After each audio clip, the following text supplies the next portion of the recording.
చట్టం అమలులోకి వచ్చి మన స్థానిక సంస్థలు బలోపేతం అయ్యేదానికి ఆస్కారం కల్పించింది. 1992 ఏప్రిల్ 24.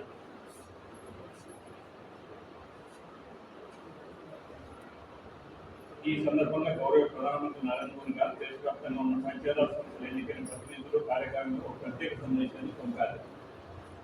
క్షేత్రస్థాయి ప్రజాస్వామ్యాన్ని బలోపేతం చేయడము, ఆర్థిక సాధికారిత, మహిళా నాయకత్వం మరియు పంచాయతీ స్థాయిలో సాంకేతిక ఆధారిత పారదర్శకత పాలన పట్ల ప్రభుత్వ నిబద్ధతను ఈ సందేశం తెలుపుతుంది. పంచాయతీలను సమర్థవంతంగా స్వయం సమృద్ధి మరియు అభివృద్ధి ఆధారితంగా తీర్చిదిద్దే దిశగా ఒక నిర్ణయాత్మక చర్యగా 15వ ఆర్థిక సంఘం కంటే 24% అధికంగా 16వ ఆర్థిక సంఘం కింద గ్రామీణ స్థానిక సంస్థలకు లక్షల కోట్ల చారిత్రాత్మక కేటాయింపు గౌరవ ప్రధానమంత్రి గారు గుర్తించారు.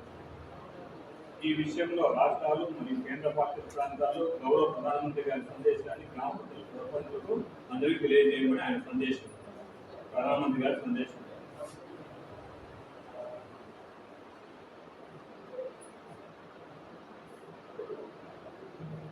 పంచాయతీ వల్ల మనకు ఈ స్థానిక సంస్థలు అభివృద్ధి చెంది అప్పుడు ఒక పని పడిందంటే మండలాలకు అప్పుడు జిల్లా పరిషత్ పోవాల్సిన పరిస్థితి ఉన్నాయి. బ్లాక్ పంచాయతీలు ఉన్నాయి. ఇప్పుడు స్థానిక సంస్థలు ఏర్పడినాక మన పని సులువైంది. ఏదైనా సింపుల్ గా వచ్చేసి మండల ఏర్పాట్లు పనులు చేసుకుని పోతున్నాం. ఇంకా ఈ సచివాలయాలు వచ్చినాక ఇంకా పని చేయండి అంటే మండలానికి కూడా రాకుండా గ్రామ పంచాయతీలు మన పనులు చేసుకుంటున్నాం. ఇదంతా దేని వల్ల సాధ్యమైందంటే మన పంచాయతీ రాజ్యాన్ని సవరణలో. అందుకే ఈరోజు మనము ఈ సందర్భాన్ని పురస్కరించుకొని ఒక గ్రామ సభ ఏర్పాటు చేసుకొని మనం ఆనందంగా జరుపుకోవాలనేది గౌరవ ప్రభుత్వ ఉద్దేశం. ఈ విధంగా మీ అందరికీ తెలియజేస్తున్నాను. పంచాయతీరాజ్ వారోత్సవాల్లో భాగంగా ఇక్కడ కూడా రాష్ట్రంలో ముఖ్యంగా మనకు పంచాయతీరాజ్ అనేది చాలా ముఖ్యమైన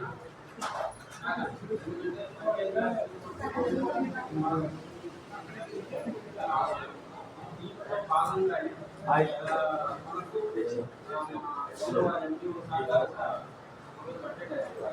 దీనికి సంబంధించి మన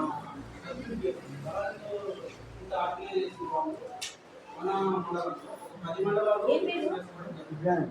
ఈ 10 మండలాల్లో అక్కడ ఆ గ్రామానికి సంబంధించి ఏ సమస్యలు ఉండాలి దాని మీద కూడా వాళ్ళు తీర్మానం ఉంటాయి పంపించాలి. అలా సార్తో మాట్లాడి దాన్ని సైన్ చేయించుకొని ముఖ్యంగా ప్రతి గ్రామానికి మన మండలంలో ఈ 10 పంచాయతీలకు సంబంధించి 50 మంది క్యాండిడేట్లు రైతులు చేసుకున్నారు.